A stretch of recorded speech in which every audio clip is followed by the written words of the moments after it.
presentations, sports information, in the airways, taking the nation. Sport all plays, they working your faces, crazy the film, so type of laces. All sports all plays.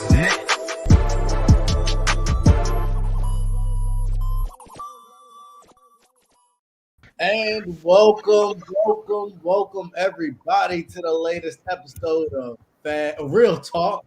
I am your host, Mr. Bond Chronicles, and I got some great gentlemen on with us tonight. We got the NCAA tournament that is set to kick off here in a moment, so we'll definitely be keeping you guys updated on scores and things as it happens. But before we get into all that, I got to know how everybody doing out there. How's everybody feeling? Freddie, don't go too fast. Hey, I'm good. I'm good. Just glad to be on here and ready to talk sports. And I got a problem, but I'm gonna wait till everybody introduced, then I'm gonna go with my problem with everybody. Okay, well, we'll get to that in a minute. We got a guest. I think this is my first time seeing a guest. Got some letters on his hat. Chris, what's going on, brother? What's going on, everybody, man? I'm glad to be back. It's been a while since I've been here on Real Talk. It's been some months. But, you know, I miss the guys. I miss being able to talk sports with the guys. Can you hear me? Yeah. Yes, sir. It's been so long since I did that. I just had to make sure people could hear me. But, yeah, I'm glad to be back, man. I'm excited. You know, college has treated me life. The college life is wonderful. So now it's time to get down to business. But I'm doing well. Hope you guys are doing well, too. Lovely. Glad to hear it. Glad to have you. Jay, what's going on, brother? Hey, I'm doing well. I always keep it Freddie in my thoughts. As a matter of fact, I saw a commercial yesterday for a hemorrhoid cure that would probably help him out with his problem. Lord have mercy. Hey, for real. Hey, all jokes aside, man, it's doing good, man. We got a lot of good sports and especially a lot of good things going on tonight, even really. Mm-hmm. Absolutely. Oh, by the way, go South Carolina Gamecocks. Y'all got a well-deserved victory for Don Staley. Absolutely. We're going to get to her in just a minute. But, first night without NBA basketball probably since the All-Star break. So I appreciate that they, give the stage to the college folks for the evening. Coach Kenny, who's a coach in his own right. How you doing, sir? I'm great, man. We just had a great weekend of games, in the college ranks. And just excited to see how this men's championship is going to play out. And, we'll get into that in a second, but I'm great, man. It's basketball season. I'm great. Yes, it is. We're winding down the regular season. The last game of the college basketball season is set here to kick off. So it's only right. We got to go around. Kenny and I were on Thursday, and we got Kansas right, and I think we both got Carolina wrong. So we'll start with picks for tonight, and we'll be definitely trolling those who are losing based on those picks. So, Freddie, since you were the all-intelligent one, Freddie, who you got tonight? Well, me personally, I was going for Duke, to win, on Saturday night, but unfortunately they lost. So I'm just going to roll with North Carolina. I think they have the momentum going into this game after winning a big tough game on Saturday night. With that game in tail, I really don't think they're going to go with. I think they're going to get established in the post real early, in the beginning of the game, and get the other guys involved. So I'm going North Carolina. I'm going to say by 6. And Freddie, had you been on last week's show and had you picked Duke, I would have known to not pick Duke. Right. I didn't know that. I foolishly agreed with you. So although I was going to pick UNC tonight, I believe I am now switching my pick to Kansas because Freddie is a Lakers fan, and we've seen how picking the Lakers has worked out for them this year. So put me down for Kansas. Thank you, Freddie, for the insight. Jay, who you got? Yeah, absolutely, man. It's sad to see Coach K, what all he's done for the game of basketball, didn't quite get the illustrious win that he was looking for. But North Carolina obviously coming in on a pretty good momentum. I mean, they've read the momentum all the way since the last game of the season at Cameron Indoor Stadium, and they've just continued to blow out guys and play good basketball. But so has Kansas. And Kansas is just so ferocious in the paint right now. I just don't think this team can be stopped. And as much as I would like to see the underdog in North Carolina come up with the win, I just have a feeling and I have an inclination that Kansas is just going to be the team that does it. Damian coming in hot with UNC by 20. Super hot. I don't see that happening. Anything close to that. I definitely think the injury or lack thereof, we'll see how much of an impact that has because he absolutely dominated the paint against Duke. So we'll see versus Kansas how that goes because even with all those boards he had, it was still a really close game. Coach, who you got? Man, I'm going back and forth on this. My first mind or my first thought was picking Kansas, but North Carolina, like Jay said, they've just been on such a roll and they seem like they have such great momentum. My only question is the health of Armando Bacot. I was watching a little bit of the pregame, and it looked like he was moving around okay, but who knows, how long that's going to last. So I'm a little, that's a big question for me because to me he is the key to them, being able to handle Kansas because McCormick had a big time. He was huge against Villanova, so they're going to really have to contain him to make sure that those shooters don't get going. So I'm gonna go Kansas because I'm just not sure about Bacot's health and how effective he's going to be. That's a quick turnaround and rolling your ankle like that. And really, normally that type of injury like that, that's hard to, come back from and be 100% in one day. So, and even with as much technology as we have nowadays, and when, like I said, he looked like he was moving around okay, but that could be adrenaline. So, when the adrenaline wears off, I'm just curious to see how well he's going to be able to move. So with that being said, I'm going to go with Kansas, and I think it's going to be a close game. I definitely don't see a blowout. I think Kansas wins by 7. Okay. And Chris, we're going to finish up with you, my man. Where has time go, guys? I think today is the first day I'm about to agree with Freddie. Wow. I can't even believe it. College and education and gone out the window. I can't even believe it that I'm actually about to agree with Freddie. I'm rolling with UNC this week. Today. I don't want to say this week, but I'm rolling with UNC. My money's on Caleb Love to have a big game. If he has a big game, I really feel like UNC can pull it through. He's been hot, He's been very hot. He was hot against Duke. He was hot in the Sweet 16. If he's able to knock down the 3 balls, if he's able to score the ball consistently, I think UNC has a big chance to get an upset victory today. Freddie, this is the one and only time we're going to agree. So don't get your hopes up. Hey, Chris, I know you might have forgotten, but I'm going to tell you what I was upset with everybody. I'm going to go over that real quick. We before the show even started, I've never seen Kenny's face do this move. I've never seen Jay McLovin talk the way he talked. They got so excited for you, Chris. When I pop on the show, these guys don't get excited. They frown. They go, right. They don't.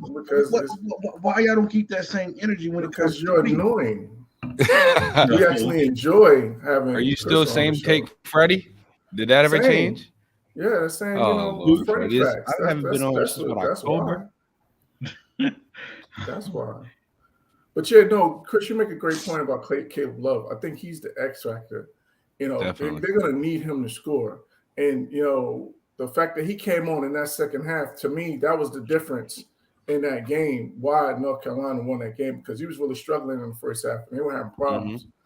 So the fact that he came on in that second half was huge, and I think that's going to be a big key. And I think Manick has to hit. He has to hit those 3 balls as well. So those 2 guys are going to have to score, because I think we know what we're going to get from R.J. Davis. So it's definitely going to be those 2 guys that's going to have to really keep up help carry the scoring load, because Kansas is going to score the ball. That we know. No, I agree. It should be a good game. Is really what I hope for the most. I don't have much of a dog in this race. I like UNC more than I like Kansas, but I'm not really partial either way. My main goal is to have a good game, and I believe we'll get that. But a game that was finalized yesterday and history was made was South Carolina beating UConn. Gino Auriem's first loss in an NCAA championship. He was 10-0, which is just nuts that he was able to achieve that record. But Dawn Staley, formerly of Temple University. She coached there for a while. Has gone to South Carolina and just done wonders, completely changed life there for them, and made history as the first Black coach, male or female, to win multiple national championships in NCAA. So definitely shout out to her and all that she's accomplished and all that she will accomplish.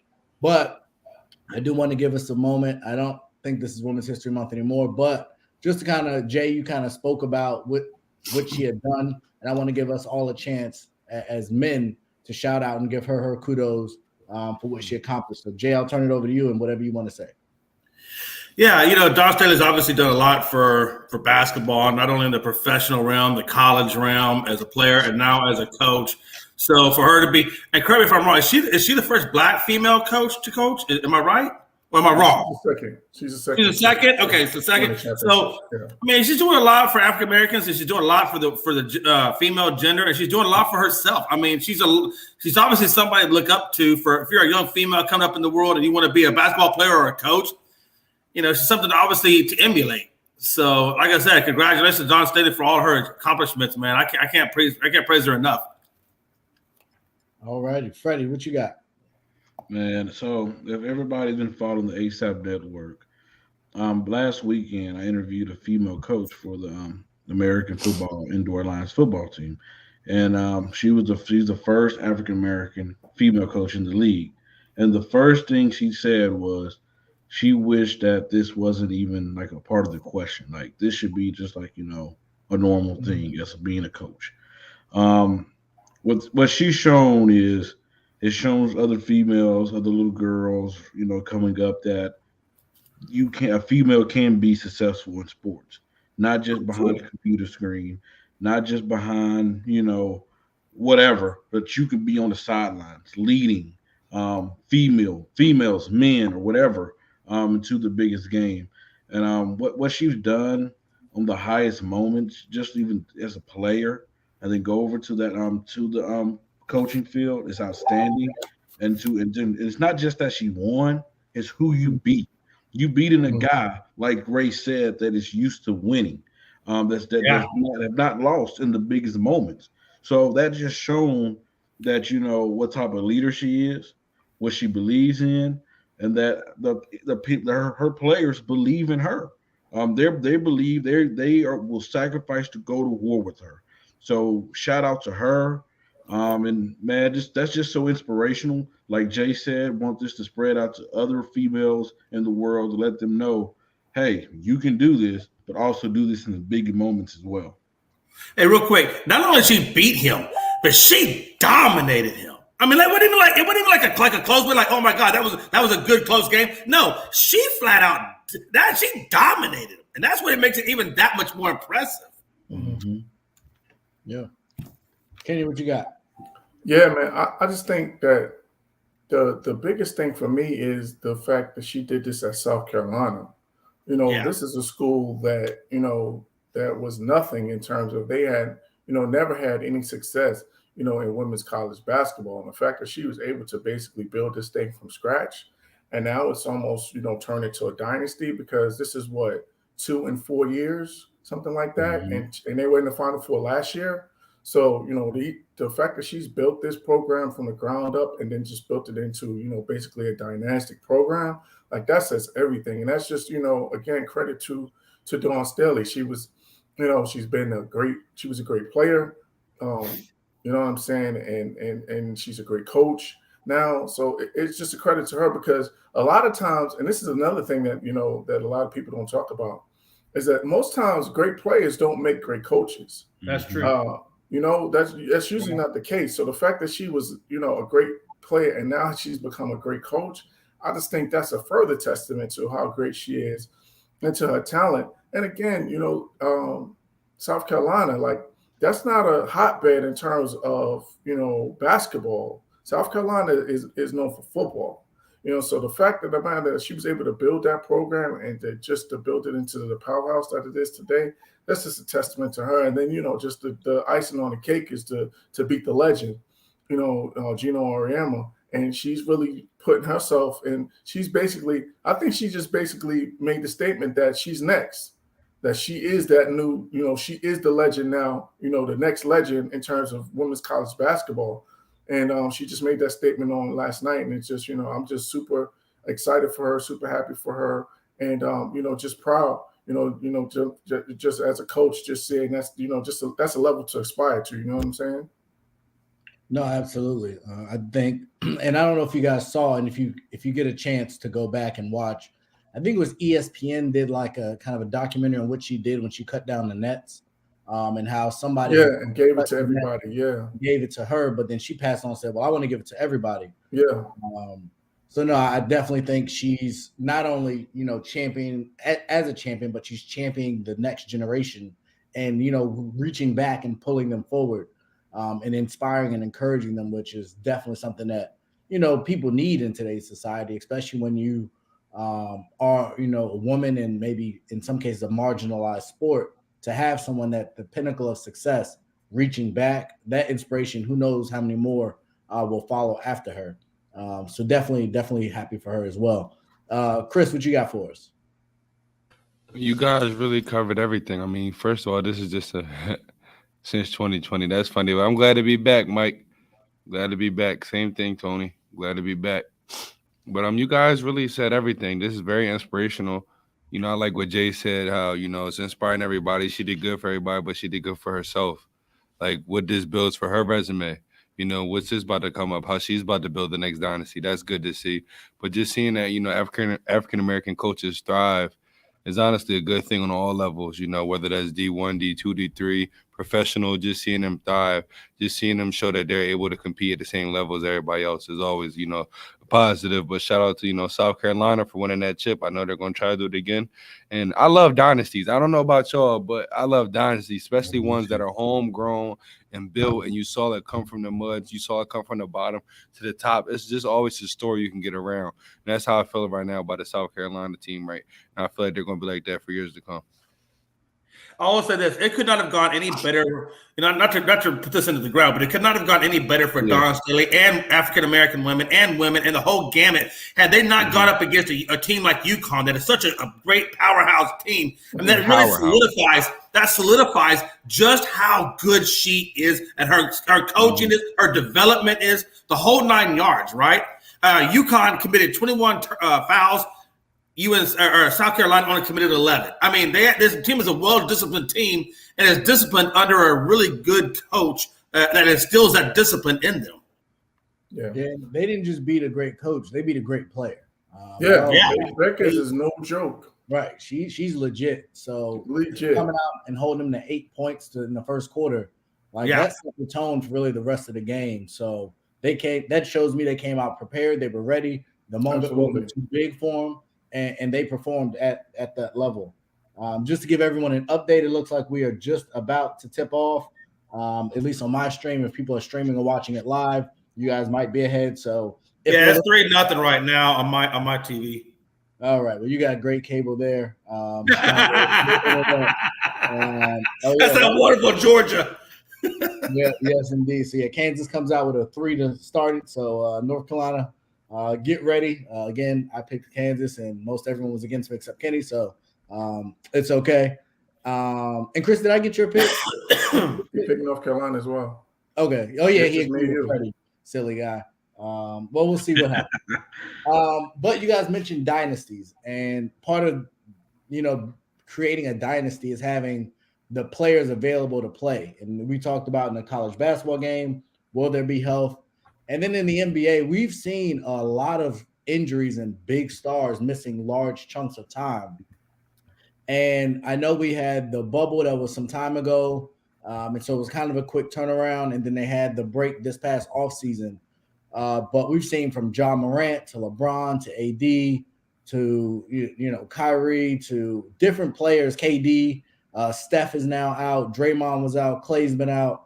We've seen a lot of big-time superstars missing a lot of time. And so my question for you guys is there something that the NBA can do? They've already, kind of eliminated back-to-backs. But what can the NBA do to kind of minimize all these injuries that we're seeing going forward? Because obviously the fans want to see it. You get games with stars out for different reasons, so it's not great for TV. So what, if anything, do you guys think the NBA can do to fix it? And I'll start with you, Chris.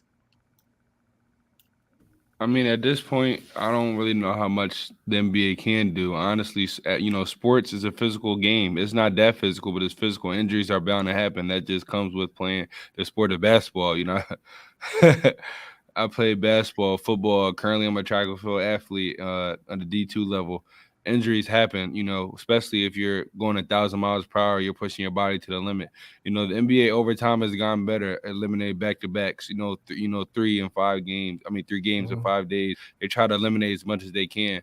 The only thing I hear sometimes is cutting it from 82 games to 72, try to cut the games down so it'll be more space. I don't know how much I like that because, it takes sometimes a while for a team to gel. And then, let's say, for instance, there's 62 games now. Sometimes it takes the teams 40, 44 games to gel, and you got 16 games left in the season. Plus, that's taking away a lot of regular season time. You know how the NBA is with their money. So it's going to be, something they're going to work on. But honestly, I don't know what the NBA could do. And it's not the players' fault neither. It's just literally it comes with playing the sport. You try to protect yourself as much as possible. You wrap your ankles up, you take care of your body, you do your treatment. But sadly, injuries come with the game. The players know what they signed up for. The fans know what they're watching. The coaching staff, they all know. So the best we could do sometimes is just cross our fingers, hope our great superstars are able to stay healthy, they're able to take care of their bodies so they can take care of their families, and ultimately they're able to entertain us, us as fans for our favorite team, but just us being fans of the sport. Yeah, I definitely can't argue with anything you said. Just quick update. It is now 7-3 Kansas. North Carolina just made a 3 for me. Kenny, injuries. Is there anything the NBA can do to kind of help, especially with the superstars getting hurt? No, they've done everything that they can. Like Chris said, they extended the schedule. In terms of the days. They extended the All-Star break. They got load management. All the guys is already sitting out games, so I don't think there's anything else that can be done. It's just really, honestly, you're just going to have to deal with it because there's nothing, the physicality is out of the game. So I don't think that there's anything the NBA could do. I think this is just, to Chris's point, it's just par for the course. It's part of the gig. Like injuries are part of the game. And as much as we could try to mitigate it or try to eliminate it, it's just nothing that can be done because, again, you only got so many jumps in your legs. It just is what it is. And who knows when the time's going to come when you're going to land the wrong way or, when you're going to twist your ankle, when you're going to land awkwardly or whatever the case may be. I just think that they've done everything that they could. And we're just going to have to live with what we have right now because I don't think that there's anything else that can be done. Jay, what you got? Yeah, I mean, like they touched on pretty much most of the major stuff. I mean, there's nothing the NBA personally can do about it. It just is what it is. A lot of injuries are freak. I mean, let's be honest. Durant, AD. I mean, AD is just glass. I'm sorry. I mean, it's just injury prone. I don't know what to say about AD, but I think the only thing you can really do, and it wouldn't be from an NBA, it wouldn't be really from a team standpoint. It'd be more from an individual standpoint. And that would be, I would say, in the off season, really continue to push, doing your ligament drills and things like that to strengthen up your ligaments. And that's really about all you can do is just do your off-season conditioning to really your body. But it comes down to the player individually to put that effort. Like Bron puts a lot of money into his body. You have to put a lot of money into your body and get a really good physical therapist that can give you some good ligament strengthening drills. But he still got hurt. So. No, I get it. Like I said, and that's what I'm saying. There's nothing you can do to eradicate it. All you can do is strengthen your ligaments to help prevent as much as you possibly can. You know what I'm saying? That's about all you can do. But at the end of the day, people like LeBron that are old, I mean, it just is your body. Like you said, you got so many jumps. It just is what it is. Nobody's a robot. It is what it is. Father Time is undefeated. It is. Absolutely. And I think to that point, because we look at somebody like Klay Thompson, who's not necessarily an explosive athlete, and then he had back-to-back injuries. John Wall had back-to-back injuries, who is an explosive athlete. But I think we look at what Zion's going through. We look at what Ja's going through. And fortunately, for the most part, Luka's been pretty healthy. So I think the downside becomes if we start losing some of our younger talent for extended periods of time. Like I agree, and Luka came in out of shape, and we've seen quite a few players come into the season out of shape. Is that something that teams can due to maybe hire more staff so that maybe you don't get the LeBron James treatment that helped him play as long as he did, but maybe 3 or 4 specialists that they assign to a player through the offseason to make sure that they are staying in shape, to make sure that they are getting the stretching and things that they need to be proactive versus reactive once the season starts. I think that too, but I think also these players, like take somebody like for example, like a John Morant, like we talked about, he's an extremely athletic guy. And he makes his paint, his money, doing the high flying around the paint area. I think somebody like that, if you really want to have a longevity career, you really, preserve your body, you really have to work on those. And I hate to say it, but the mid-range, the 3-point, you got to develop all parts of your game so that way you don't have to solely rely on your athleticism to keep you in the game. That you have other things you can fall back on that would mitigate a lot of that wear and tear on your Achilles tendon and your ACLs and things of that nature. That's fine. I agree 100% with that. Freddie, what you got? First off, it don't matter if he had a year. It don't matter if he had 2 years to get ready. Anthony Davis is going to be hurt no matter what. Let's just face it. Don't mention his name, bro. I mean, hey, okay? But I agree. There's nothing really the NBA can do. It's a part of the game. It's been a part of ever since the league has been the NBA. It's even when it was the ABA, whatever it's called. This has been a part of the game. You just have to deal with it. And you guys made great points of them eliminating 3 games in 5 nights, stopping, so many back-to-backs. I mean, it comes a point in time where these players are going to have to determine what's more important. Me buying these fancy cars and all this, or am I going to put some of that money into my body? Am I going to put $1 million in my body? Am I going to start changing my diet? Am I going to start changing my workout ethic? I mean, it's just certain things. They just have to determine what's the best workout program for them to where their body can maintain an 82-game season plus the playoffs. So, I mean, it's really nothing you can do, honestly. Yeah, I don't disagree. I would hate, and we've criticized the James Hardens and the Chris Pauls and others for getting hurt in the playoffs and not performing due to injury. And I really hope we can get through this season because we're set up for a great playoff run, I believe, in the East and the West. And I would hate for a Jokic who's been carrying a huge load all year for him to go down all of a sudden, or someone like that. I think would just really sully. Are we having a good playoff run? I don't know about that. Well, your team's awful, which we're going to get to in here in a moment. Yeah, we're teams that are actually in the playoffs. Why would we mention the Lakers? Yeah. So speaking of the playoffs and the play-in and this last stretch that we're coming down, over the weekend, the Lakers went 0-2. 1 game with LeBron, 1 game without LeBron. And I'm here to tell you, they looked better without LeBron. And I'm going to tell you this also. We've been killing Russell Westbrook for a lot of this year. Russell looks a lot better when LeBron's not on the court. You don't say. He looks a lot more comfortable. He looks a lot more confident. And he's still Russ. But we've seen Russ hit some threes at the end of games, even though he shoots a horrible percentage. And this volume scoring that we're seeing from LeBron rarely is translating into wins. I saw a stat, they're 4-16 since the All-Star break. That's awful for a team with 3, maybe 4 Hall of Famers on it. And I don't care what year they're in. I don't care who the coach is. I don't care about any of that. I don't care who the bench players are. There's only 5 people that play at a time, and you got 4 Hall of Famers on your roster. You shouldn't be 16 games under 500. But with that being said, Freddie, are you finally ready to admit the Lakers are done, dead, and they need to blow it up? Listen here, Ray. Let me tell you something real quick, my brother. I'm in a stage right now where I've entered acceptance.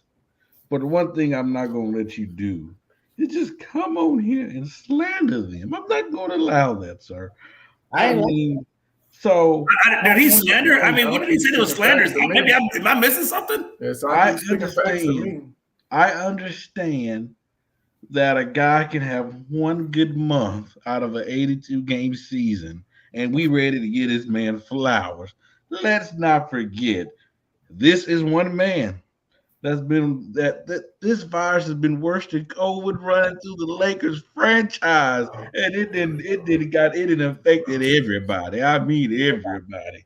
I mean, let's not sit here and talk about LeBron James. Now I will say I had a problem with LeBron on yesterday. I had a problem with him on yesterday, missing a game because of an ankle injury. Pump the brakes, sir. That makes you different from Kobe. That makes you different from Michael Jordan. They not missing no important game because of that. I'm sorry. They gonna suit up. They gonna try. They gonna try to help their team get to the next level. Nobody want to say it. I'm gonna say it. But Freddie, you got to understand that his ankle clearly was bothering him. That's why he shot an air ball to end the game. I don't care. At least try. At least suit up and try.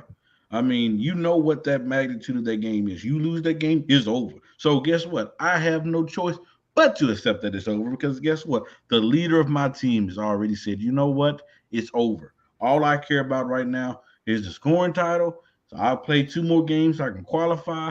Other than that, we ain't doing nothing. We not making no big run. Do not expect it, Lakers fans. Russ is all. Oh, no, Kenny. That don't change my position on Russ because Russ is the main problem. He is the problem. I understand the front office had to get him, but you know what?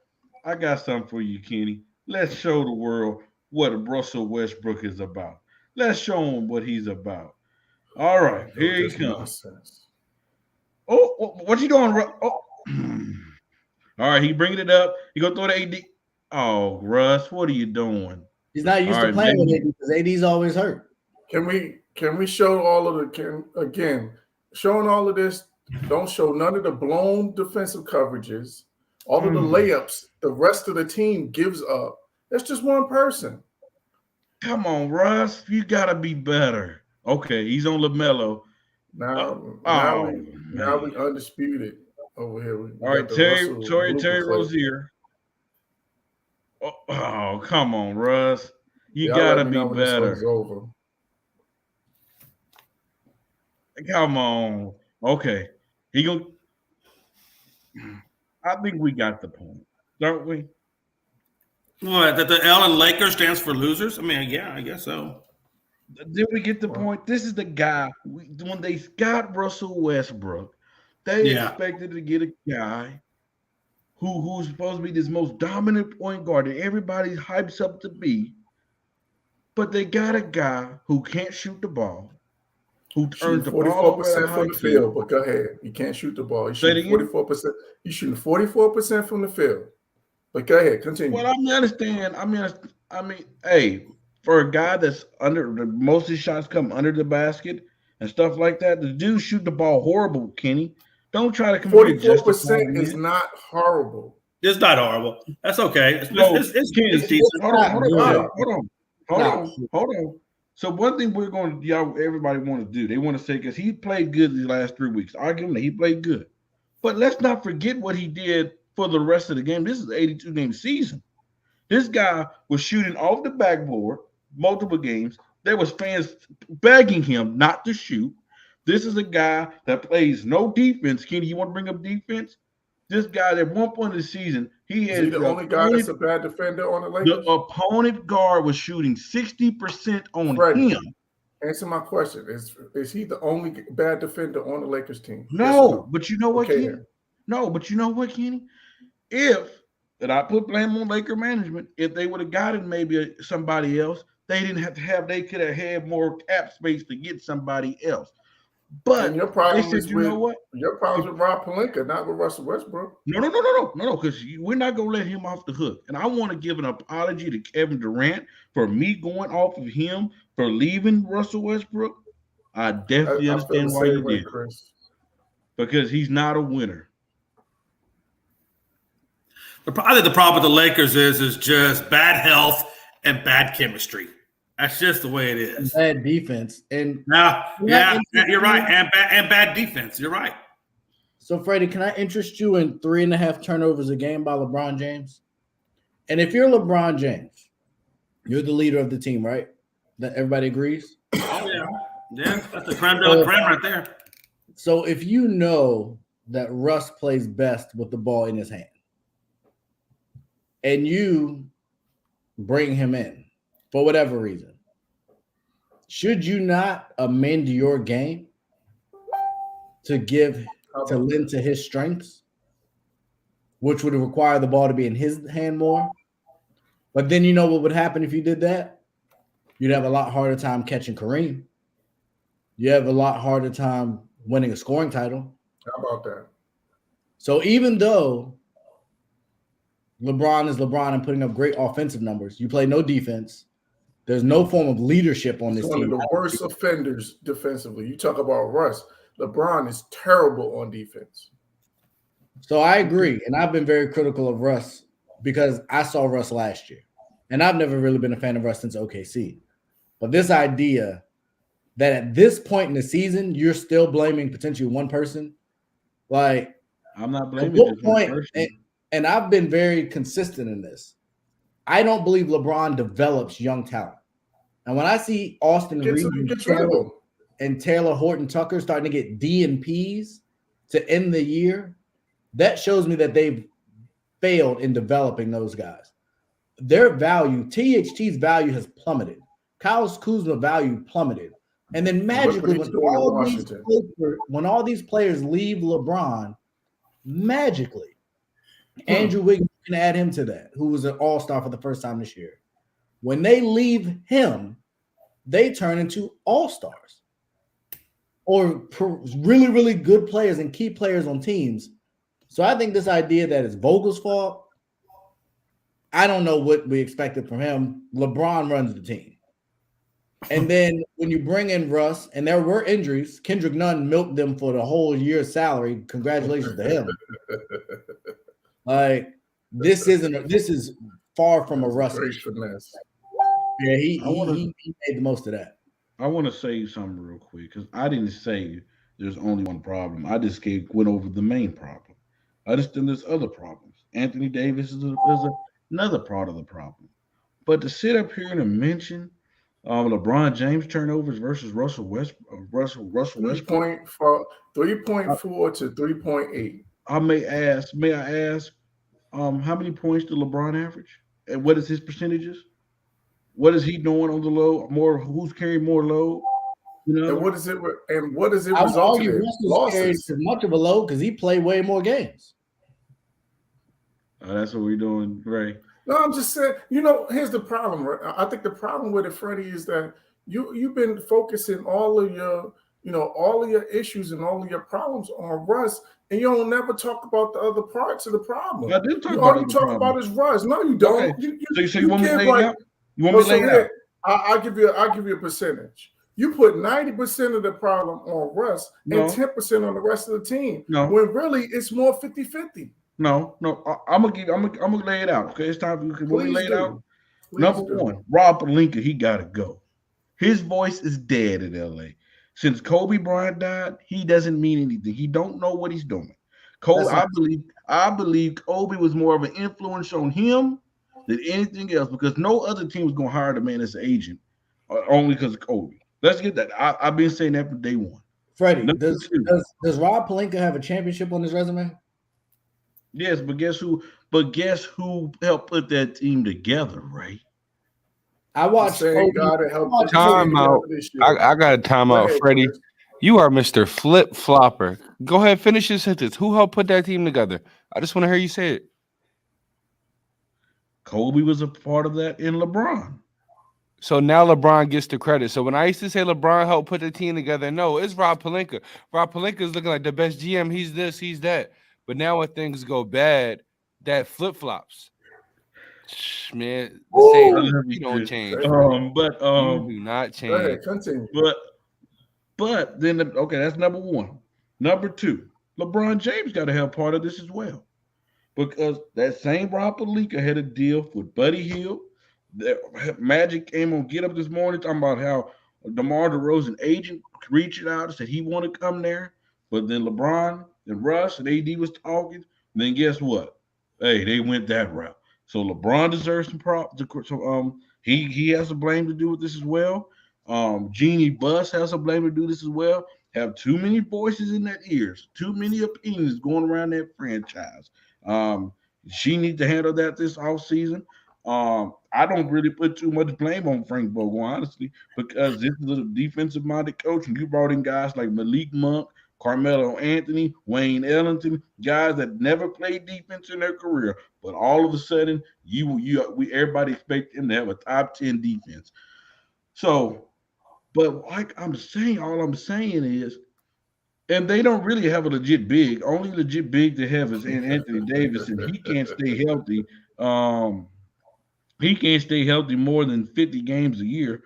So, but all I'm saying is, even with that, even with how bad this roster is, I believe if it was just LeBron and Anthony Davis, they will still be a playoff team. They will still find a way.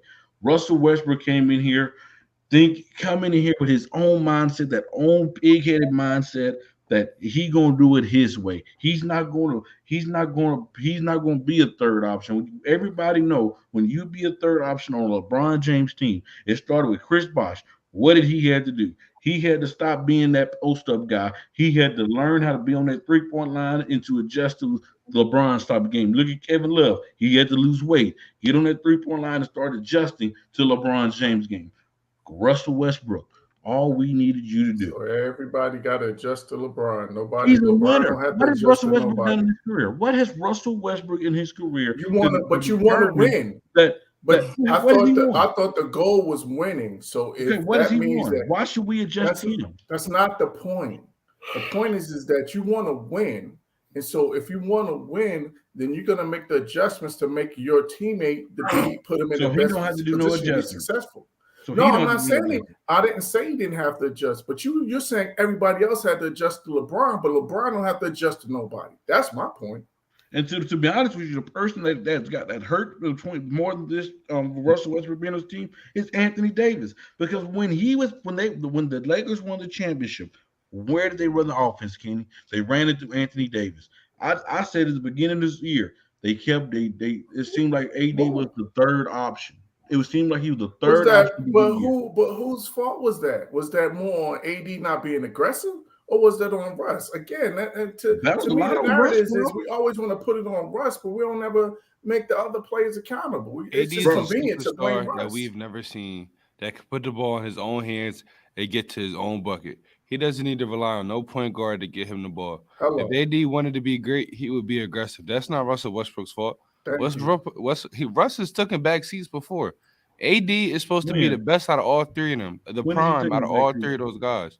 He should have been the one taking charge. Wait, when has Russell Westbrook ever taken a back seat? With Paul George. The year Paul George is in MVP contention. Look at the numbers. Russell Westbrook took significantly less shots and let Paul George average 28, 29 points. Where did that Russ go? We need that Russ in LA. You don't even need Russ in LA. We don't, but I need him to stop shooting. So Freddie, real quick. So Freddie, that blends to another question. So are you saying they were 4-16 after the All-Star break? If they make the deal for John Wall, what is the Lakers' record? Much better. We'll be much better. I don't know. You still got the injuries. You still got the injuries and other issues. This man gonna go from, and I love John Wall. You're telling me that a guy that hasn't played the entire season is just gonna go from not playing at all to just you automatically insert him in the lineup, and then the team is gonna be that much better? You know why? For that comment. You know why? It's because John Wall will know his place. He will know his role. Russell Westbrook really thinks at nights that he needs to be the number one option, that he's the best player. That's his problem. Well, y'all had playoff Rondo till you traded him. Hey, I would have been okay with Rondo being our starting point guard over Russell Westbrook. Russ, all he cares about is numbers. That's all he cares about is his numbers. And it shows when he diving for who on that roster doesn't. They're not caring about winning. If they cared about winning, they'd play some defense. That's true. That's a good point. The difference between this team and a championship team outside of the bubble was that team played defense. This team doesn't even sniff defense. Well, like I said from the get-go, yet again, Ray. Like I said at the beginning, if they didn't waste that money on Russell Westbrook, they could have got a guy like a Buddy Hield. They could have kept Alex Caruso, KCP. and made it a trade. You know, got DeMar DeRozan and trade Kuzma for Buddy. On Palinka, that don't got nothing to do with Russ.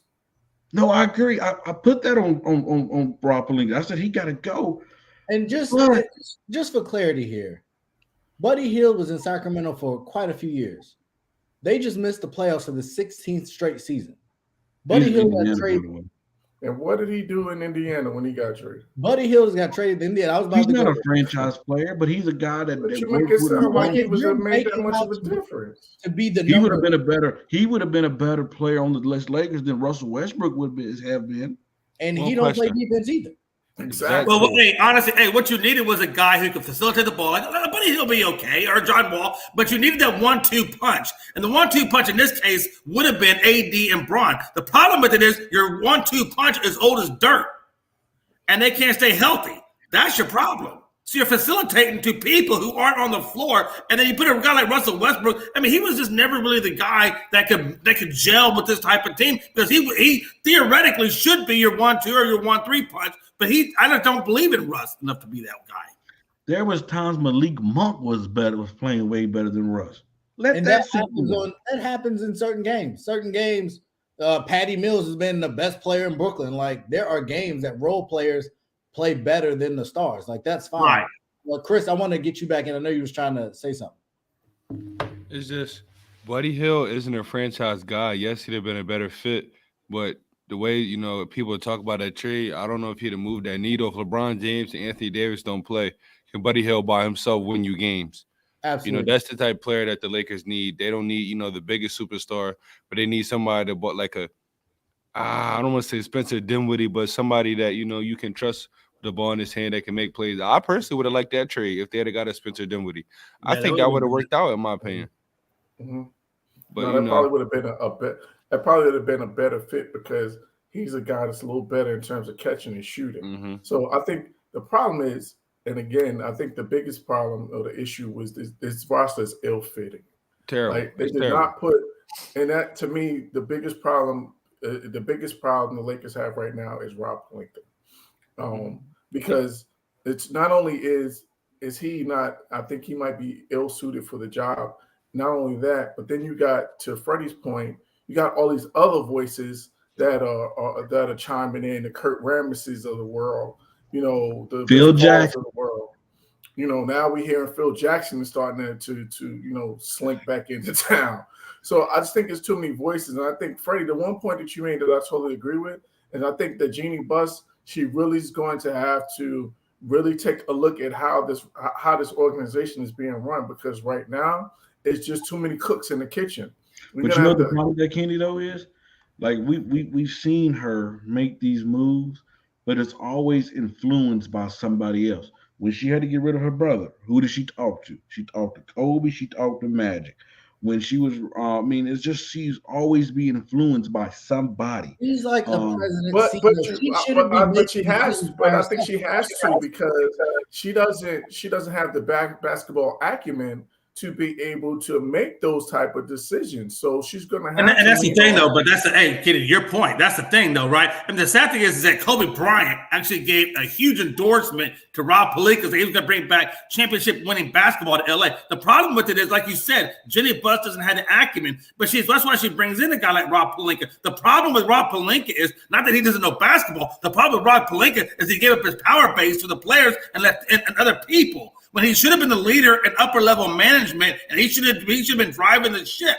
And as great as a player as LeBron James is, he is the greatest in modern basketball. But when there's got to still be a point when you say, look, even Michael Jordan, you got to be able to hold your own against these guys. Say, look, I understand you want this, but at the same time, I think we need to go this. And you have to have some level of accountability at upper level management, and not let these superstars run everything, because that doesn't mean, like you said earlier, not even the best players can be the best coaches. Mm-hmm. The best player, you are still the player. But I got to get back. I don't feel. I feel like y'all are throwing this revisionist history out the door. Like I said, Rob Palinka has a championship on his resume. Most people said, but the year before last, when they lost in the first round, had AD not got hurt, they would have went on a run that year. coming into this year with Rob Palinka's decisions, he's done a bad job this year, though, Ray. There's no way around that. Coming into this season, they were favored to win by Vegas. So Rob Palinka obviously created the way it played out. Hold on, I want to piggyback on the players. Did a bad job. That's on the players. Those are the players that he brought in, though. So he has to take accountability for that, right? But to fire him after you just run a chip and I didn't say fire him. I said you got to make some changes. Somebody said Rob Palinka has to go. That was Freddie. Listen about it. I'm gonna tell you why. I think he needs to go. Let's talk about Magic, okay? The year Magic, there. Let's remember what Magic was going. No. Let's let this sink this in. Let's read Jeannie Buss. Let's be clear. The only reason why LeBron is in LA because of Magic. Let's not forget that. Yeah, but what I'm saying is Jeannie Buss clearly chose Rob Palinka over Magic. I'm gonna tell you why. This just shows you how much more power Kobe had, and this is why this dude is because Kobe. Nobody's hiring Rob Palinka as no general manager, right? Nobody. This guy's an agent. There's reports that this guy have a bad name. But Freddie, to be fair, he's not the first agent to get a job as a GM. No, I agree. I'm just hired Leon. How does he have a bad name, Freddie? No, I agree. But people that he facilitated the deal for Buddy Hield. He's done it. Ray, if you let me explain it. There's reports that he's been put out there that when people don't even answer the man's phone call because when he was an agent, he was a butthole. He was arrogant. Did he win a championship? So let me start over. Clearly, you're not hearing what I'm saying. You're not hearing what I'm saying, bro. I'm saying that Rob. Every free agent that is in LA answered his phone call. No. Some of them took pay cuts. No, I'm gonna reiterate it so you can understand what I'm saying, bro. Hey, Freddie said, "Can we go about 4 timestamps back and replay?" Listen, I said Rob Palinka's voice stems from Kobe Bryant. That's my opinion. Kobe was living when they had that championship. They put that championship roster team together. I've heard Rob Palinka say yes. Kobe he talked to him about certain players. I'm just saying that Kobe could have been behind doors. Because Kobe was that type of dude. He wasn't the type of dude that was going to be there every day, want to put his face out there. He was behind closed doors. But now that he's gone, I'm not too sure of how much power Rob Palinka's hold in that position, or if he's really knowing what to do. And the problem is we don't know who's running this franchise. Is it Gene? Is it Rob? Freddie, you are the biggest flip-flopper when your team is doing that. Because you used to give Rob Palinka all the credit in the world for putting all the roster, for putting all these teams together, for bringing all these players to the Lakers. But as soon as it doesn't work out, he's the problem. As soon as he doesn't work out, LeBron James put his roster together. It's just funny how you flip-flop when things are going well. Got a lot of parts to do this as well. I mean, I know you're a flip-flopper. You went from the Giants to the Rams. Yeah, I think that's the part. The biggest part is that if you're going to bring back Rob Palinka, he's going to have to build this roster the way he wants it to be built. Yeah. Like he can take input from LeBron James, but he's going to have to be the ultimate decision maker. Because if you listen to LeBron James, and this is no disrespect to LeBron James, because he wants to win now, he's going to get rid of all of the young talent. He don't care about draft picks.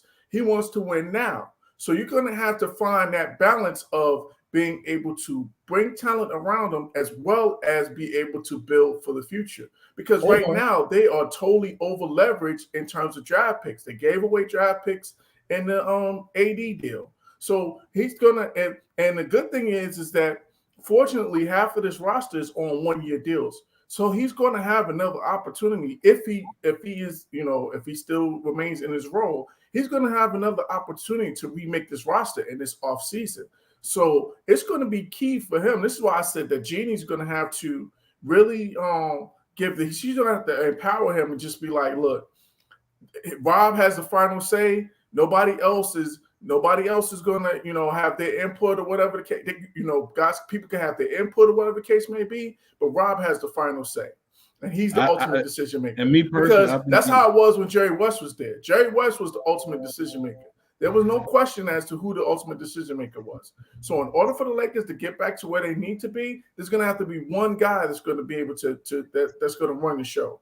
And if it's going to be Rob Palinka, Jeannie Buss is going to have to empower him to run that show. You know what, Ken? You brought up an excellent point. I was going to actually bring up. I think it's time for Jeannie Buss to eat humble pie. I think Jerry West ain't coming back. But no, I'm just saying she need to go to him and say, make whatever the beef is. He ain't coming back, Freddie. That's Or need to get Magic back. Need to get Magic. Need to get somebody back. Magic ain't coming back either as long as Magic didn't do much. This idea too much stock in the Magic on the GM front. He ain't coming back as long as Palinka is there. So you can fire Palinka. I'd rather you want to fire the guy that brought you the ring and then for the guy that didn't do anything. That's not fair for Ray. No, Ray. No. Actually, Magic got LeBron. Exactly. Magic so that's that deal with New Orleans, they didn't want as much as they did with the Magic than they got with Rob Palinka. Let's not fail to realize that as well. Say to mention that as well. So when Magic was in charge, what were they doing? They was a young team after that. Yeah, he drafted Ingram. It was results-driven league. But I'm saying you gotta be fair though, right? He drafted Kuzma. He drafted Ingram. So all of those pieces that got lottery picks because they were a terrible team. But the point is that all of those pieces that got you AD, he brought them to the team. So you can't say he didn't do nothing. That's not fair. He had a can't miss on Lonzo. Ingram was pretty close.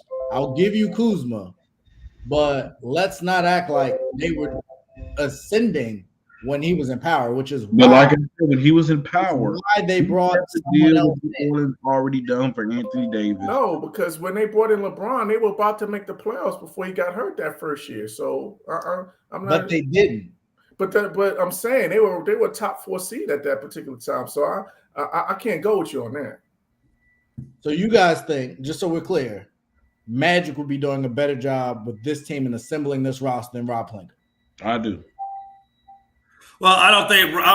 Well, that's a hard thing to say, man. I mean, it depends on if he lets LeBron do what LeBron wants to do, or if he actually holds steady and does what Magic wants to do with the team. It just depends on who's going to control LeBron. And then you got to I think Magic would have done a better job he would have done a better job of telling LeBron no.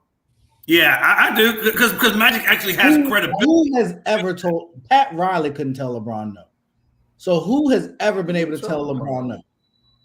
What are you talking about? That's why he left Miami, because that's he wasn't my point. getting all of the things that he got in Cleveland. That is my point. If you start telling LeBron no, he leaves after you potentially got rid of all your talent and all your draft picks. So who can tell LeBron no? But listen, Ray, it's not about telling him no. It is about telling him no. Did you know? No. Did you guys watch him on Get Up this morning? No. He said that the Rosen's agent called him. Said, he want to come home.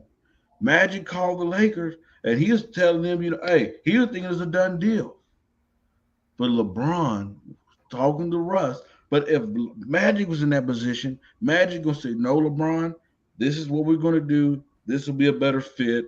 And LeBron, Magic Johnson campaign. Hold on. LeBron would respect him better than Rob Palinka, because he's like, okay, Magic have a basketball eye. He has a basketball vision. I think he would have trusted. I think he would have trusted Magic's opinion more than he would have trusted Rob Palinka's. And that's what I'm saying. I think he would have get the buy-in with Magic. So, Freddie, when was Magic campaigning for DeMar DeRozan? Because I remember at the beginning of this year, they said that was one of the worst off-season signings was DeMar DeRozan. DeMar DeRozan had a great season. Now everybody's like, oh, well, the Lakers could have had him. They should have got him. They wasn't saying that in this offseason. But Magic has no position there, bro. So Magic speaks up when Magic want to speak up. Don't do that. But Magic speaking up on behalf of DeRozan, that doesn't guarantee him that he was going to sign him. My point is, I believe if Magic felt DeMar DeRozan was the answer, then he would have made sure that, or put it out there on Get Up or wherever else he was at, that DeMar DeRozan was a pick for him. And he never did that. He never campaigned for them to go get. Do we know that? I didn't hear it. Where did you hear it? No, I'm just saying, do we know that? And but again, even if he did, does that guarantee that he was going to He sign? did not walk out, Joe. Joe, at that point in time, he was walk talking out. to It was Jeannie. a press conference. No. Listen, him and Jeannie was talking, and he even said that Jeannie was not going with siding with him on certain things, and he already seen the way things were going. I mean, no, come on, man.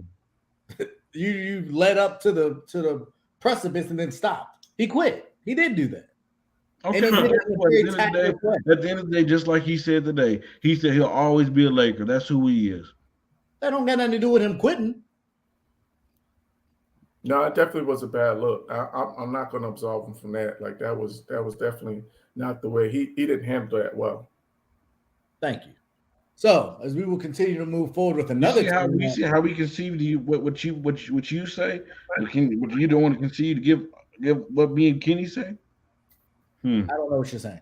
Hey, by the way, North Carolina's up by 10. They've gone on quite the run here. It's still a long way to go, though. I know. Trust me. I know. Get ahead of yourself. You've been wrong on all the topics except that one so far, but we'll see what we got going forward. But speaking of another team that is grossly underperforming with all-time Hall of Fame talent, the Brooklyn Nets keep losing big games to good teams. So the question is, now that they are guaranteed to be in the play-in, will the Brooklyn Nets make it into the playoffs? And Jay, I'll start with you. They have to win 2 games on the road. Yeah, especially since you're not getting the ball. They've already said Simmons is out the regular season. And if they do get the play-in, obviously the play-in, he's going to be out the play-in. So you won't even get Simmons back until they get out of the play-in. That's if they get out of the play-in. No, they say he's done for the season. Even the playoffs, all the way to the playoffs? Because I saw him being done. But even still, though, it's going to be it would be tough. But it would be tough to try to bring him back after not playing a game. And trust me, I get it. And that was actually my next point. So because he's been out for so long, I just don't think he's going to be that effective anyway. And look, nothing against Durant, nothing against Kyrie, man, but who do we even know who they're going to be playing in the play-in? What team they're going to be playing? I think it's 7, 8, and 9, 10. 7, 8, and 9. Okay. So whatever those positions are, that's who. It looks like it'll be Cleveland, Atlanta, Charlotte, and Brooklyn. I think if they go up against Charlotte, I think they make the play-in. If they go up against Cleveland, I think that's going to be a really good matchup team. So right now, just to kind of give you guys where we would be, they're currently in the 10 seed. So they would go to Charlotte. And they would have to beat Charlotte, and then they would play the winner. No, I'm sorry, they would play the loser of the Cleveland Atlanta game. I think they get past Charlotte, but I don't know if they get past the second round, the second team, if they have to go up against Cleveland. I think Atlanta's got a really decent team too, though. Man. I think they struggle at the second level of the play-in. I think they get past Charlotte for sure, though. I think Charlotte and Atlanta just beat them recently, if I'm not mistaken. No, they beat Charlotte and they lost to Atlanta. Oh, did they? Okay. Yeah. I think Atlanta's got a really good squad. I want to say the Charlotte game was when Kyrie went off. The 60? Yeah, I think that was that game. Okay. But no, definitely an uphill battle. No, it is. I want to say this, you guys. But go ahead, Freddie. What you got for?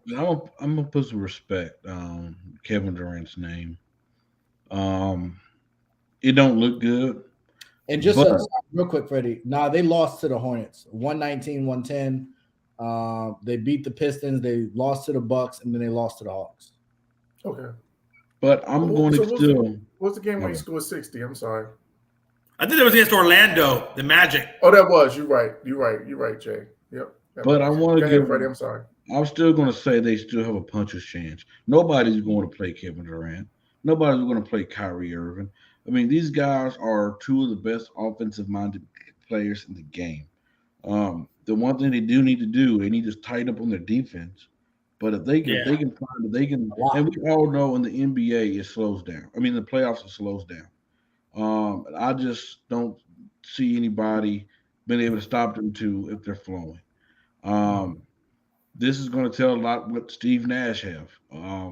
If he's a coach for his team, And I think it's time, to start, questioning. And this comes with, what type of experience that he have. He have experience as a player, but not as a coach. So it's going to be a. I mean, I'm still going to say they'll make the playoffs no matter who they play, just because of the two players they have. And you have Patty Mills down there. You still have LaMarcus Aldridge. You still have Blake Griffin. You still have Claxton. You have Andre Drummond. But is he going to play those guys? They haven't been playing.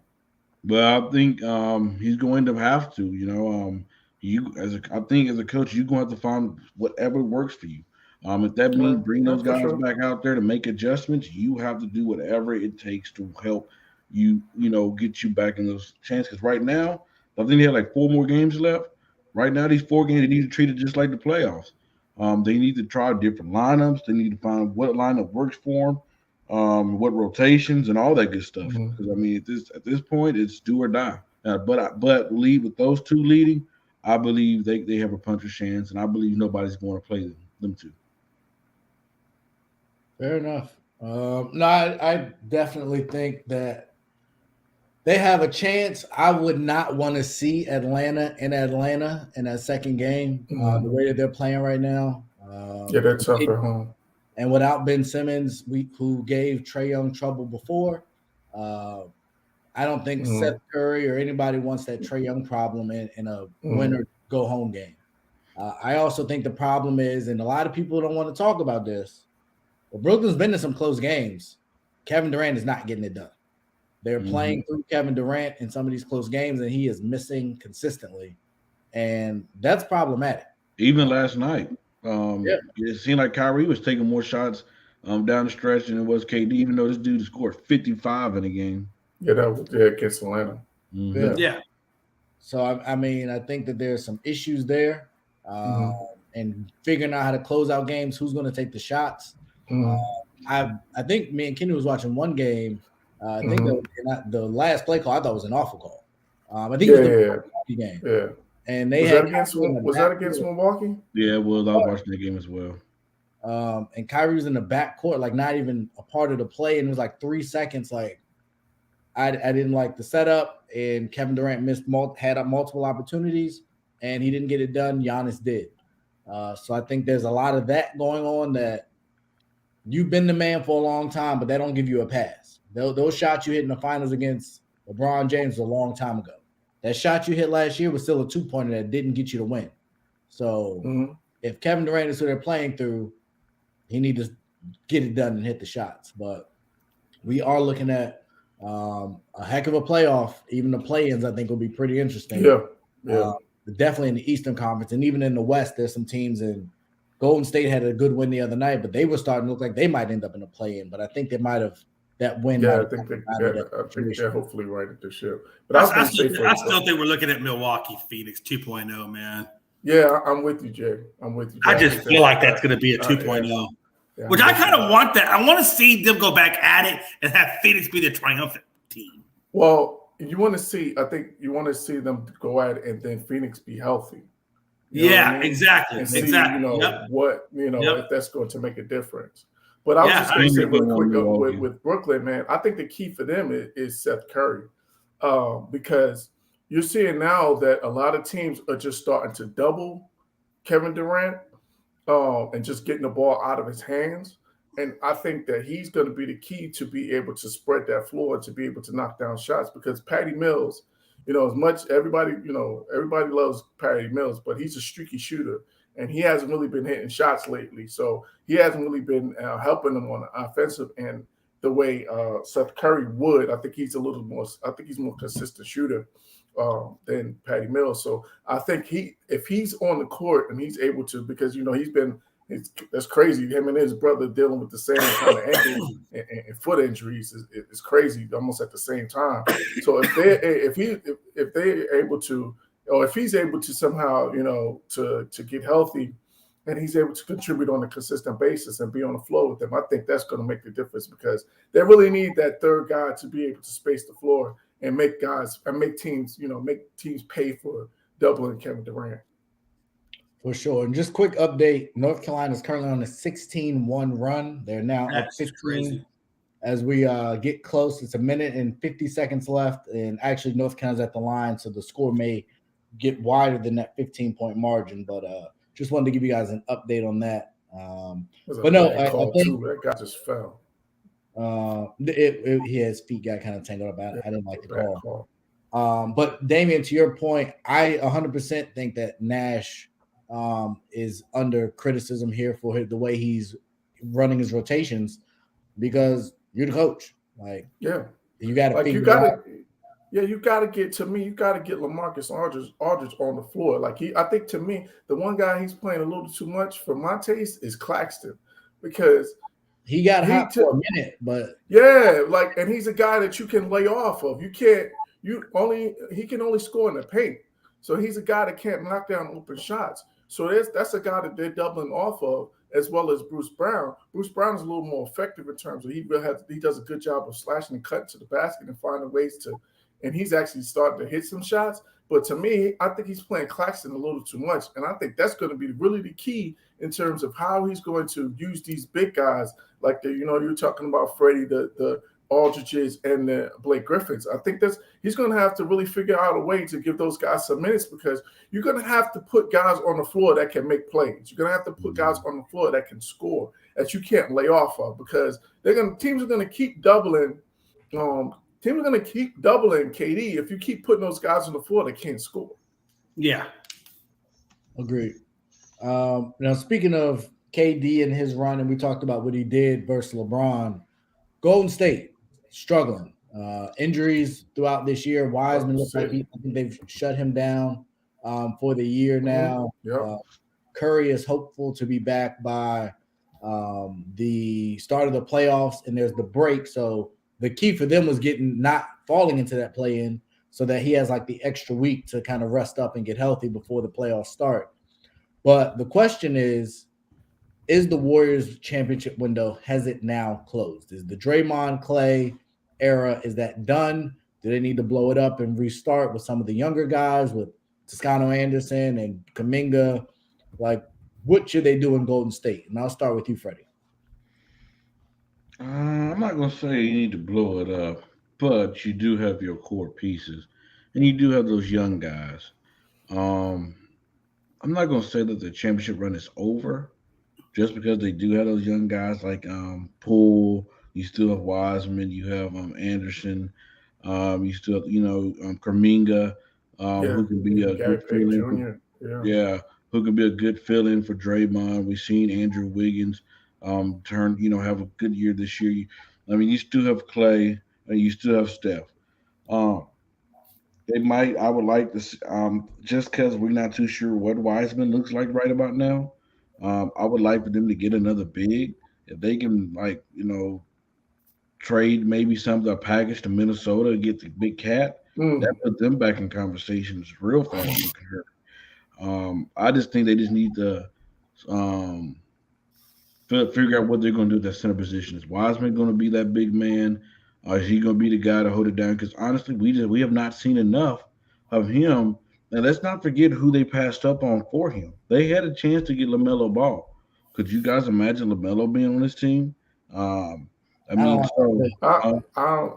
that would have been tough to try to fit all of those guys in there together.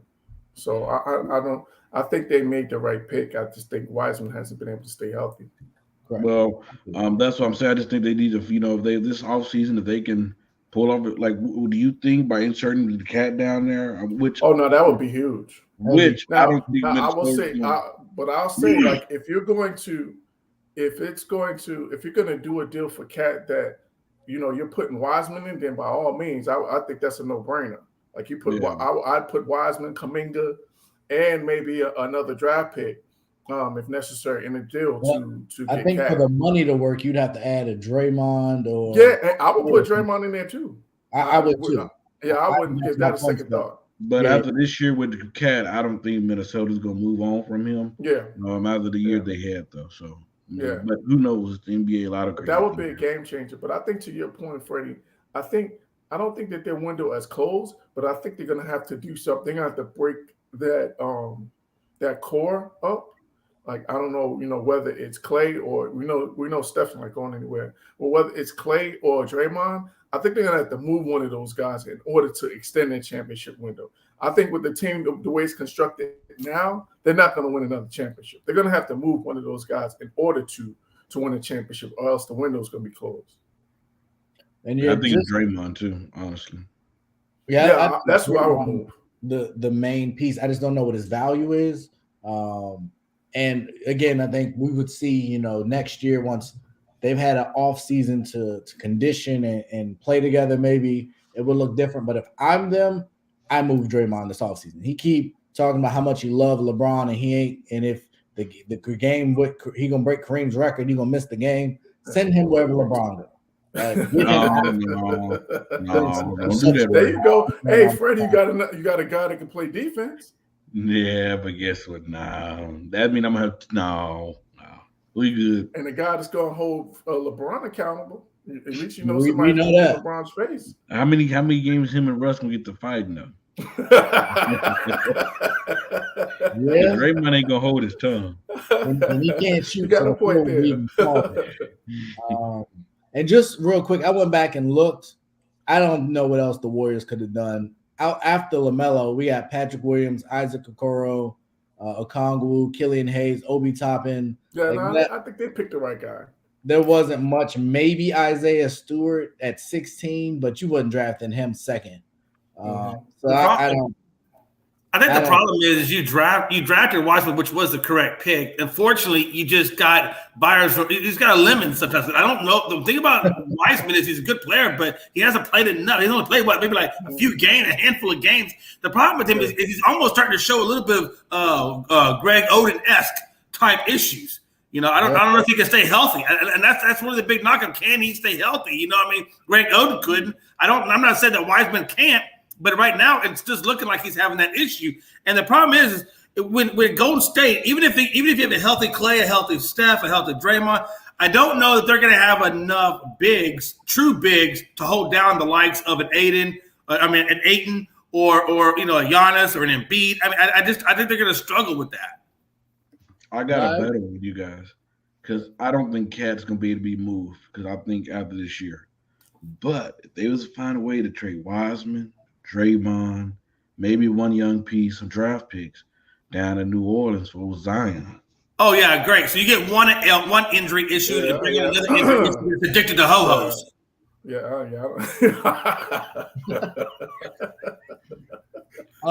Zion did. Yeah, I don't know about that, but I don't think he's a great. Yeah, that's like Jay.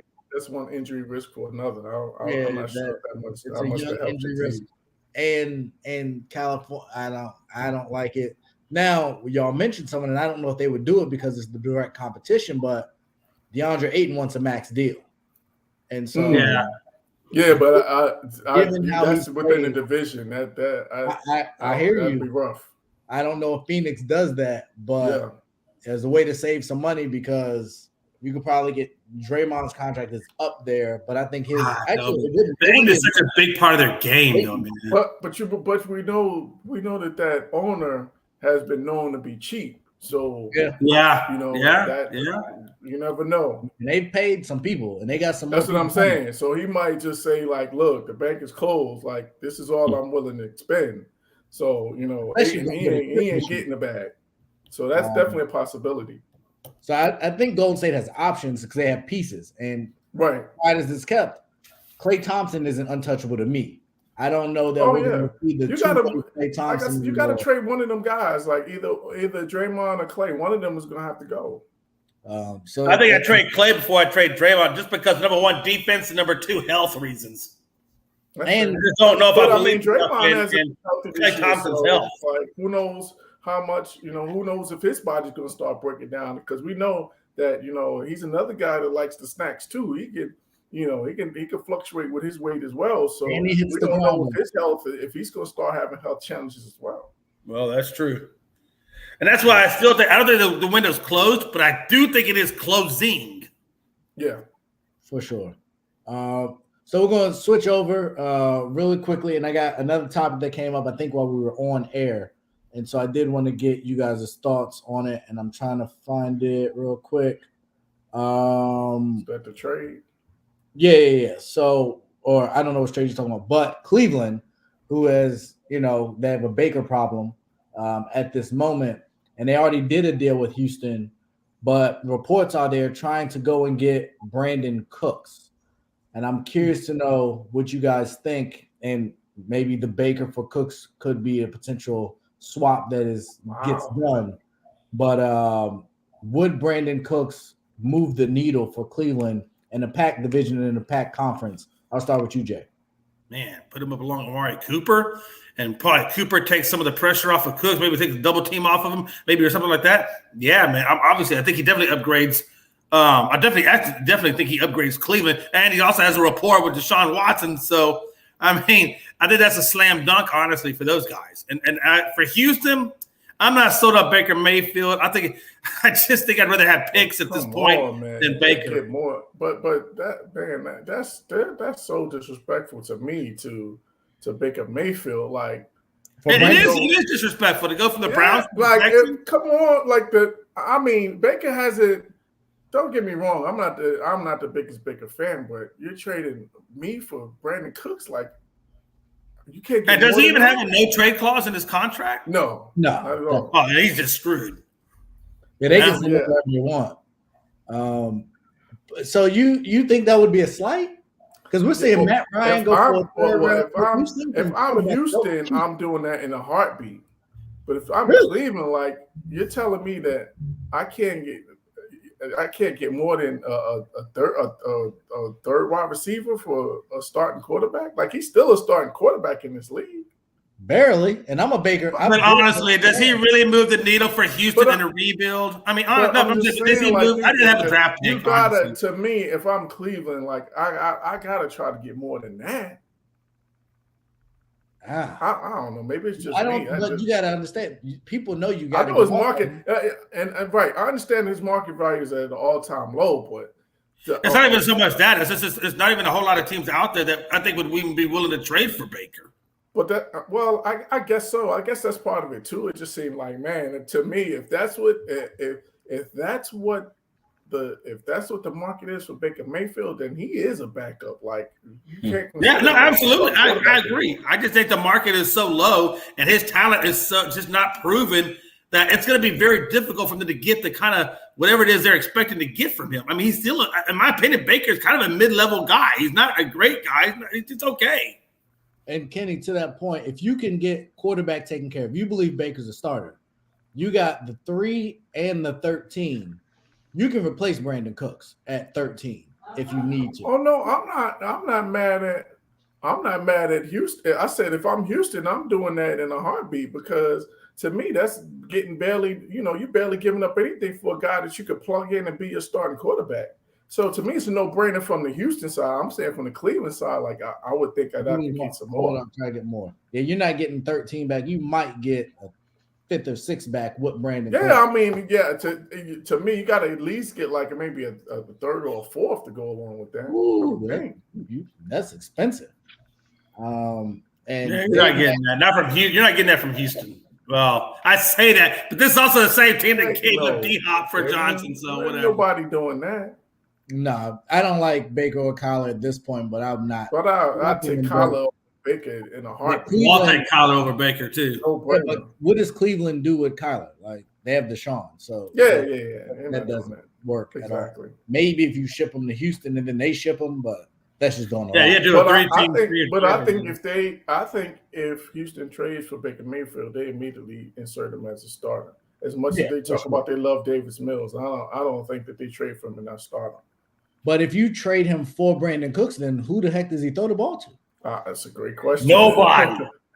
Well, you said they got those two. They got those early first-round picks. Maybe they better not miss on those receivers. And by all accounts, this is a deep receiver draft. It is. It's not a superstar receiver draft per se. So I don't know if we have an elite level receiver, but we got a lot of really good ones. So definitely interesting. We'll see kind of what comes from that, but. Also in that same area and region, I know I've brought this up a couple times on the show. I don't know if you guys got a chance to watch, but Colin Kaepernick got to throw at the Michigan halftime, which is an odd place and how that worked out, but it was obviously a big stage, throwing the pro level players that were trying to showcase their talent. Does that do anything for his likelihood of getting back into the NFL? I'll start with you, Freddie. I'm not sure. I'll be honest, I'm really not sure. But I like the fact that he's winning a different way than maybe like a guy like Cam Newton is where he's like, you know what, I'm okay being a backup. I'm not expecting to come somewhere and start. Hell, I'm not even expecting to come in here and play. I just want to be back in the NFL. But it's up to these teams if they want to, give him another chance. That's why I say I'm really not sure. I mean, he's still gonna throw the football. I mean, we've been seeing that for a while now. I mean, but the question is, are the NFL ready to put that past them? And I mean, they give everybody else a fair chance for much worse things, much worse things. So, I mean, I guess it's really in their hands now, and we'll see. We've heard things that Pete Carroll has said. I mean, people can talk all day long, but until you put action forth, that's when I'm gonna start commending you. Oh, I think he can play. Okay, if you think he can play, why won't you offer him a job? Right. I mean, anybody can say, "Oh, if you're talented, I think you can do it." But okay, if you believe that, believe in me and go the whole way. So that's just where I stand on it, honestly. And I was, kind of surprised that he's still trying. And not surprised that in a bad way, but it's surprised that like, okay, he still want to play because we haven't heard from him in a while about him wanting to play. But I don't see why not. I mean, I think you can't name me. There's not that many backup quarterbacks that's better than him right now. Just being honest. Great, Jay. Yeah, I think if Colin was going to be in the NFL, he'd already been in by now. Honestly, Pete Carroll did come out and say, hey, he looks like he's throwing good, blase. But even Pete Carroll said when he was pressed on it, he wasn't going to bring him back. So, and I really thought Seattle was his best opportunity to come back just under Pete Carroll. I thought Pete Carroll might give him the best shot at it. Do I think he can be better than half the backups in the league? Damn right. Hell yeah. Look, let's be honest. Is he better than freaking Mason Rudolph, for crying out loud? Yeah. He's better than freaking Mason Rudolph. That's the best example I can give you of, like, if Mason Rudolph's in the damn 100%. League. If Case Keenum and Colt McCoy's asses are still in the league. Come on, man. Is Nathan Peterman still in the league? Right. Come on. I'm just saying, do I think the man can still play the game of football? Even at, I don't think he's quite there. I don't know, man. Put him against Tua? Fuck. Hey, listen. I think, Miami. Blaine Gabbert still has a job in this league. Give him the vet minimum 1 year with a nice little incentive laden, on the back end if he hits a certain milestones. And let the man come in, let him compete for a starting job in Miami. Come on, why not? What do you got to lose, honestly, at this point? What do you got to lose? Yeah. Worst case scenario, you make him a backup to Tua, because we all know Tua's glass-ass hip is going to go out on you, and then you throw him in anyway to prove you wrong. Kenny, what you got? No, I think the biggest thing is that the most important thing that he said to Freddie's point is that he was willing to be a backup. I think that was really important that he, made that clear. And that really, to me, that makes it even more. It also puts more of an onus or more of the pressure on teams in the league to sign him, because if he's saying that he's willing to be a backup, then there's really no excuse. That makes it even less of an excuse the team should have to not want to sign him, I should say.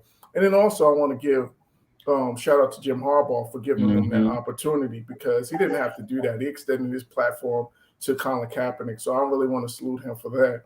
Yeah, and, absolutely. We've seen it in the workouts. We've seen that the arm talent is still there. I was just really impressed in how, especially the deep ball and how he was throwing the deep ball. Like, you could see that he's clearly still has the skills and the ability to be able to play in the NFL. So I think there's no excuse right now. All the excuses are out of the window. And like you guys said, there's no way that there's 15 backups in the league that he's not better than. So there's really no excuse for him not to be on some NFL roster this season. Agreed, 100%. The last thing, and this is somewhat near and dear to my heart. it is near and dear to your heart. Don't try to backpedal on it. That's your team. I'm getting there, Ken. Yeah. This is traumatic. The Washington Commanders have just been a disaster from a front office position for a really long time. We got the Gruden emails and those disappeared. We got the city and the people that wanted Dan Snyder fired for years. People not being able to approve the new stadium and what that's going to be. Just overall disasters. We got women coming out saying it was a bunch of stuff going on. Cheerleaders, just a mess of things. We got Dan Snyder losing control, but now it sounds like he might actually be still pulling the strings, even though he wasn't supposed to. And now, and I don't understand the nuance of how all of this works, but apparently they weren't being forthcoming with their accounting. Cooking the books. And so when you're that rich, I don't understand it. Like, I don't understand not just being honest in this area. Like, y'all all in it together. Like, what are you doing? So right now there's an investigation. I don't know who's leading it, but there are reports coming out from multiple sources saying that Washington was not up front with the ticket prices for teams that were coming in, or ticket sales, I'm sorry. And so now the thought process is, if he is found guilty, just like if the Flores lawsuit is found true, owners would be gone. So my question for you guys is, should, in the midst of these allegations, the NFL just cut bait with Dan Snyder given all the bad press that he's brought to the NFL? And I'll start with you, Kenny. I mean, what more do you need? Like, how many different scenarios or how many different, bad situations do you have to see before you realize, like, this guy's a bad seed?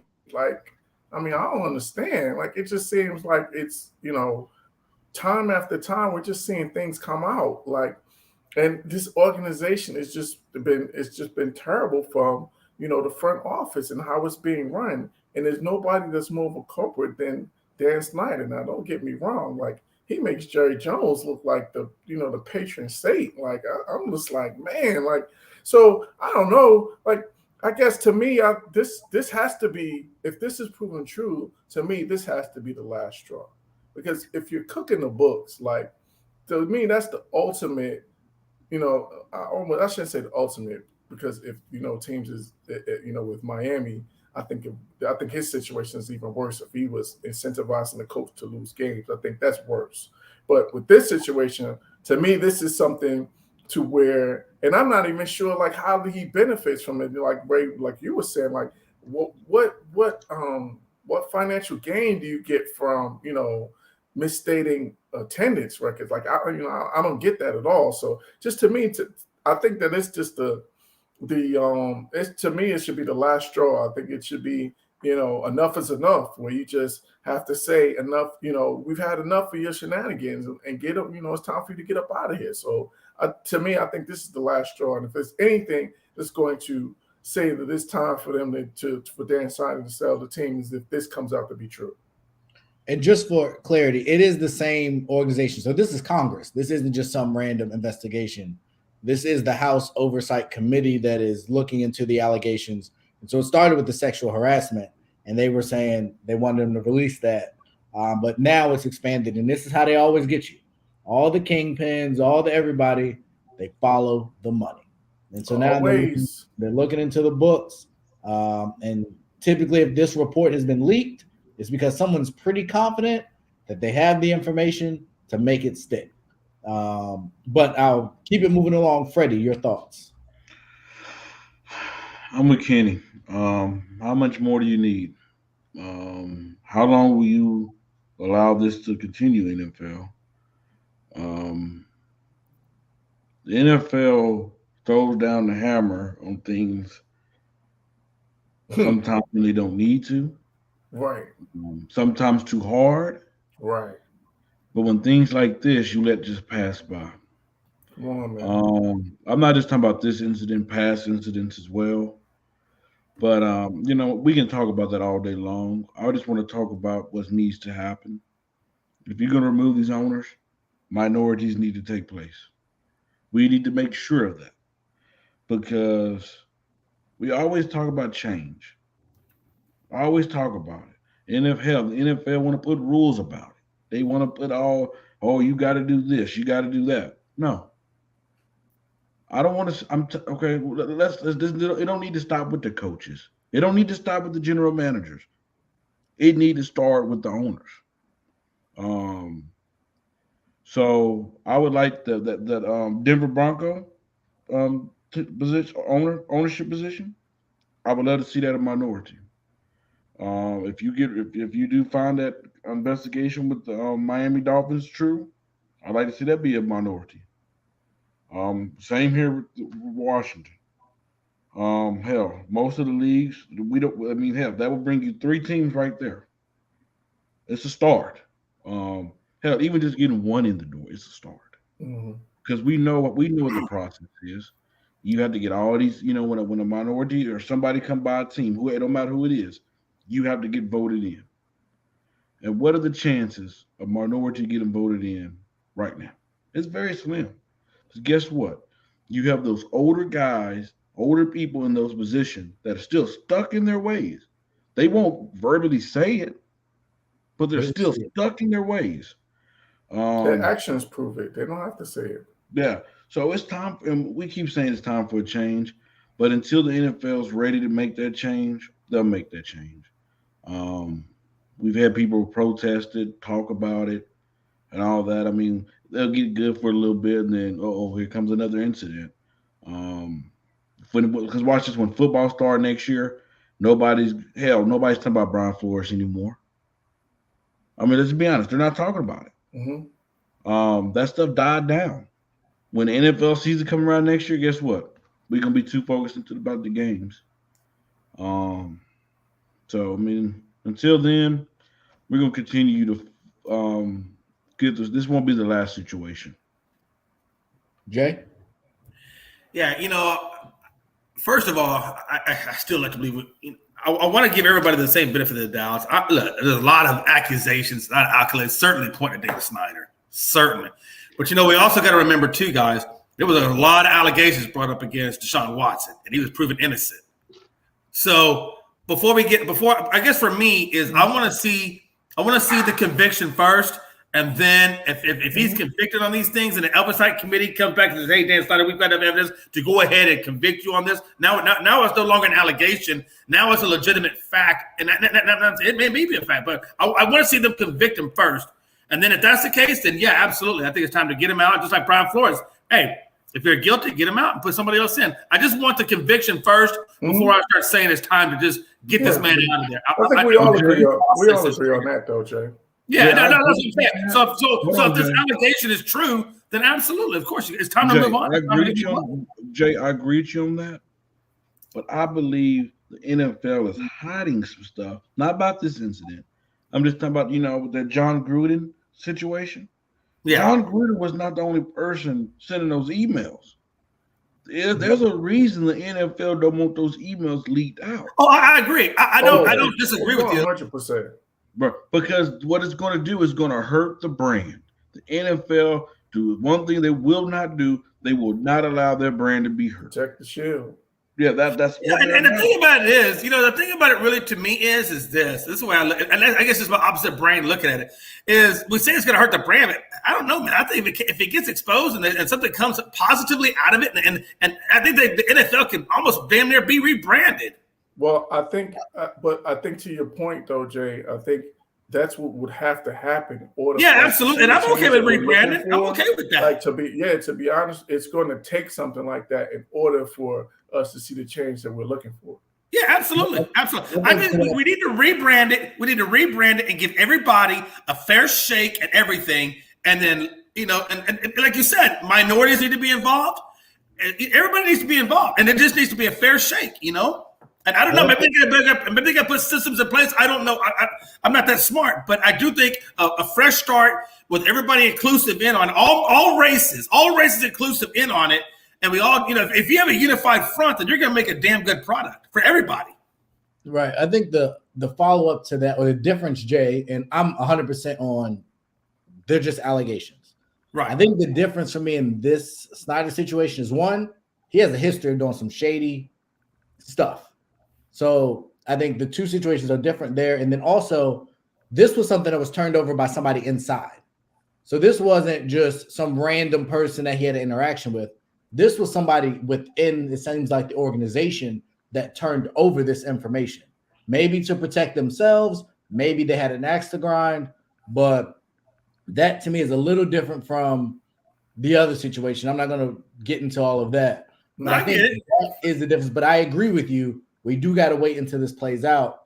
I will say that all these situations, if they play out, I think there's a great opportunity. Now, look at a group like entertainment-wise. I know Freddie always gives me a hard time about Ye, who really blew me today with this announcement.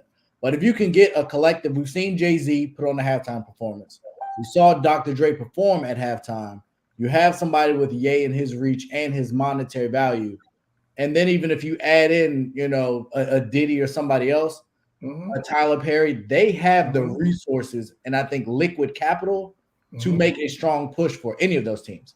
And I would absolutely love if Ye was running the Washington football team.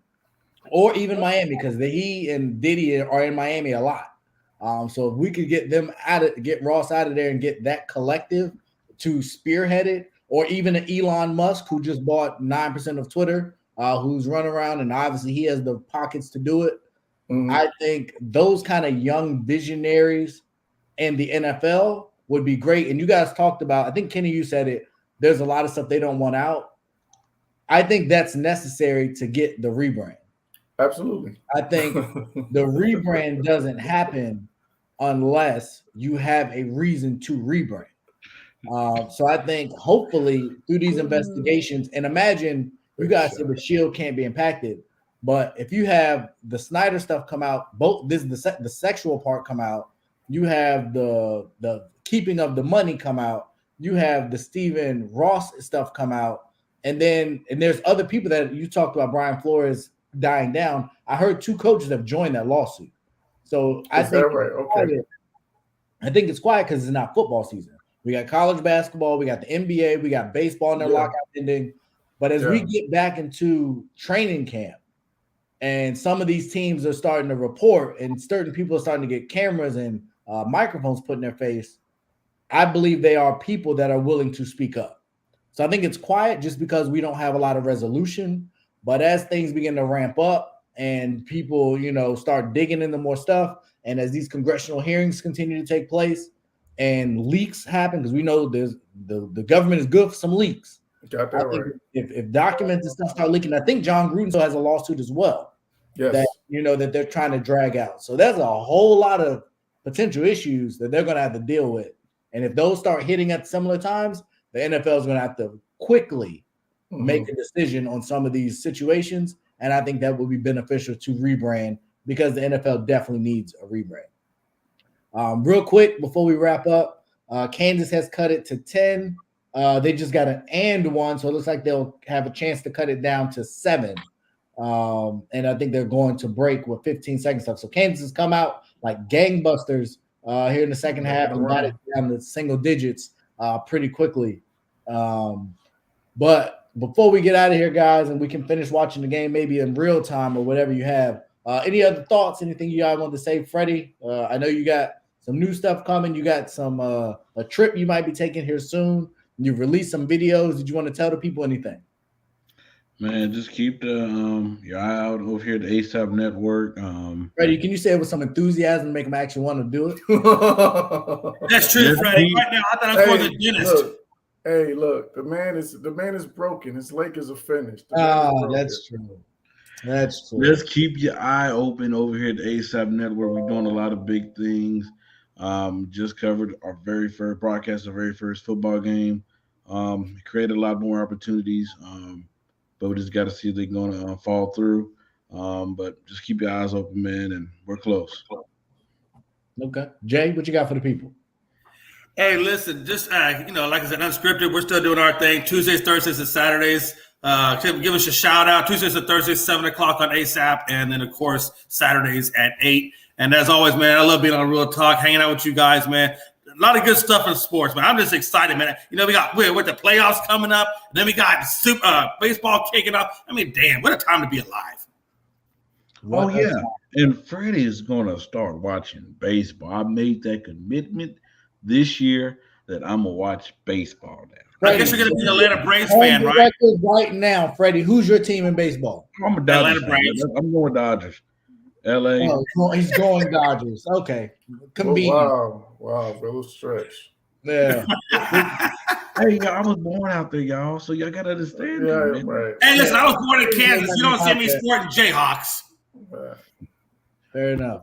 Anyway, and the Rangers cheated. So I was just about to say, you right there in Texas, you got two teams that you got Houston. Houston's the cheaters, not the Rangers. You know what, Freddie? If I ever find your house, I'm gonna wrap it in toilet paper that's colored yellow.